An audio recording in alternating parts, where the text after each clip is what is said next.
Deməli, ilk olaraq 1-ci Göytürk dövlətinin video izahını verəcəm, əsas məqamları qeyd edəcəm. Daha sonra 2-ci Göytürk dövlətinin video izahını verəcəm.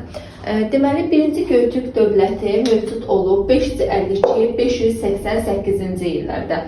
Göytürk dövlətinin paytaxtı Ötkən şəhəri idi.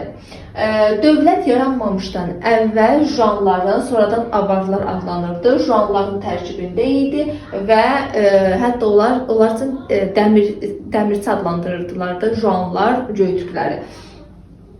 Dövlətin əsasını Bumil xaqan qoyub. Dövləti yaradanlar Aşina qəbiləsinə mənsub idi. Hökmdar Göytürklərdə xaqan adlanırdı. Amma Yabqu ikinci şəxs sayılırdı. Dövlətin ərazisi geniş olduğuna görə dövlətin şərqin xaqan idarə edirdi, qərbin isə Yabqu ikinci şəxs adlanan Yabqu idarə edirdi. İlk dəfə Göytürk dövləti rəsmi türk adını qəbul etmiş dövlətdir. Muğan xaqanın dövründə isə Muğan xaqan ən qüdrətli hökmdar idi. Göytürk dövlətinin Qafqaz uğrunda mübarizə aparmışdı. Həmçinin Avarlarla mübarizəni də davam etdirmişdi. Hətta Avarları da ölkədən qovub çıxarda bilmişdi. Çini asılı vəziyyətdə salır. İstəmi xan Ahundan son qoyur. İstəmi xan bu Muğan xanın dövründə Yabqu idi İstəmi xan, Ahun dövlətinə son qoyur və Bizansı məğlub edir, ancaq Bizansla diplomatik əlaqələr saxlayır. Bunun səbəbi də Sasanilər dövləti ilə belə deyək də ortaq düşmənləri olmağı idi. Sasanlərlə belə deyək, Göytürklərin düşmən olmasının səbəbi isə vaxtilə, yəni Ahunların Sasanlərin Ahunlara verdiyi vergini Göytürklər istəyirdi ki, Sasanilər onlara versin. Buna görə də Sasanləri Göytürklər məğlub edir və Soqdiana vilayətini ələ keçirdirlər. Dövləti zəiflədən məqamlar nə idi? Anası Çinli olan şəhzadələr, bir də Budizm dininin yayılması idi. Dövlət 588-ci ildə iki hissəyə bölünür, qərb və şərq. Qərbi Göytürkləri 654-də, şərqi isə 630-cu ildə Çinlilər son qoyur. Daha sonra Çinlilərə qarşı Kürşad üsyanı baş verir 639-cu ildə, amma bu üsyanı da Çinlilər yatıra bilir. Növbəti video izahımızda isə 2-ci Göytürk dövlətinin video izahını verəcəm.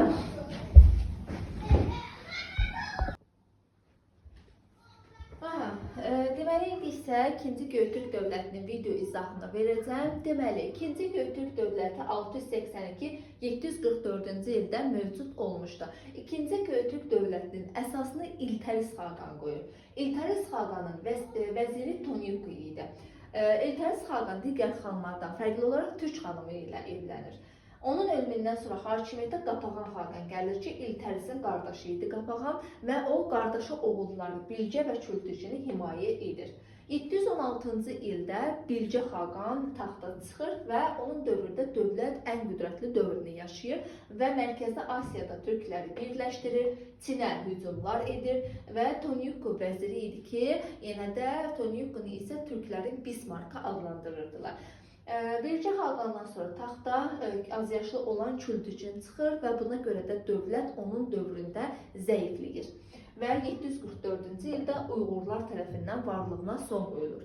Digər dövlətimiz olan Oğuzlar haqqında, türk dövləti olan Oğuzlar haqqında keçək, məlumat verək. 950-ci ildən 1000-ci ilə qədər mövcud olmuşdu. İstəyirəm, 1000-ci ilə kimi mövcud olmuşdu. Oğuz dövləti, Oğuz, yəni ox, tayfa, başçı mənasını verirdi. Slavyanlar Oğuzları türk, ərəblər isə Quz adlandırırdı. İlk dəfə Oğuzlar haqqında Orxon Yenisey abidələrində məlumat verilmişdi. 2 qoldan, yəni bozuq, 3 oxdan ibarətdir. 24 boydan ibarət olmuşdu. Dövlət yaranmamışdan əvvəl 1-ci, 2-ci Göytürk dövlətinin Uyğurların tabeliyində olmuşdu. 10-cu əsrdə İslamı qəbul etmişdilər. Dövlət dediyimiz kimi bayaqda 950-ci ildə yaranır, paytaxtı isə Yenikənd olur. Burada hökmdar, yəni dövləti idarə Yabqu adlanırdı, hətta buna Yabqu dövləti də deyilirdi. Biz Göytürklərdə dedik ki, hökmdar xaqan adlanırdı, Yabqu ikinci şəxsi idi. Amma Oğuzlarda Yabqu dövləti idarə edəndi. Qıpçaqlar tərəfindən 1000-ci ildə varlığına son qoyulur və bundan sonra Oğuzların bir qismi İrandan, İraq, Azərbaycana, bir qismi isə Qaradəniz və Balkan istiqamətində hərəkət edirlər. Burada Oğuz dövlətində vergi yığan təhsildar adlanırdı, subaşı ikinci şəxs idi, gülərcin vəkil köməkçi idi, divan isə məsləhətçi orqan idi. Belə, həm Göytürklər, həm Oğuz dövləti haqqında əsas məqamları sizlərə qeyd etdim.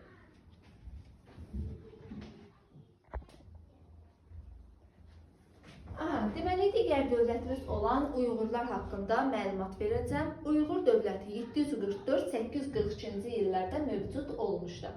Uyğurlar haqqında ilk məlumat 2-ci əsrə aiddir. Göytürklərdən asılı vəziyyətdə olublar, yəni dövlət yaratmamışdan əvvəl və onların tərkibində ən mahir oxucular olmuşdular. Dövlətin əsasını 744-cü ildə Qutluq bircə Kürd xaqan qoyur. Karluq və Basmil tayfalarını birləşdirərək dövləti yaradır. Dövlətin paytaxtı Ordu şəhəri idi. Daha sonra biz Qutluq bircədən sonra Moyunçur xaqanından danışacağıq ki, əvvəl əhali ondan narazı olsa da, daha sonra o öz hakimiyyətini möhkəmləndirə bilir. Və xüsusən də Talas döyüşü 751-ci ildə. Düzdür, bu döyüş Çinlilərlə ərəblər arasında olsa da, bu döyüşdə Çinlilər məğlub olur, ərəblər qalib gəlsə də bu əraziləri ələ keçirtmirlər. Çinlilər də məğlub olduqlarına görə çıxıb gedirlər və boş qalmış əraziləri Uyğurlar ələ keçirirlər. Çini asılı vəziyyətə salıblar. Daha sonra Böcü xaqanın dövründə Çinin ticarət yollarına nəzarəti ələ keçirirlər, Tibetləri məğlub ediblər, Maniçiliyi qəbul etmişdilər və Maniçiliyi qəbul etdiklərinə görə belə deyək də döyüşlərdən, müharibədən əl çəkib daha çox oturaq həyatla məşğul olurlar. Bu da dövlətin zəifləməsinə gətirib çıxardır. Zəifləməsinin səbəbini ümumilikdə iqlim şəraiti ilə, sui-qəsdlə, dini pərankəndəliklə və işğal etdikləri ərazilərdəki üsyanlarla bağlı idi. Dövlət 842-ci ildə Qırğızlar tərəfindən varlığına son qoyulur, həmçinin Uyğurlar Avropalılardan əvvəl mətbə və kağız əldə etmişdilər. Belə, Uyğurlarla bağlı əsas məqamları sizlərə qeyd etdim.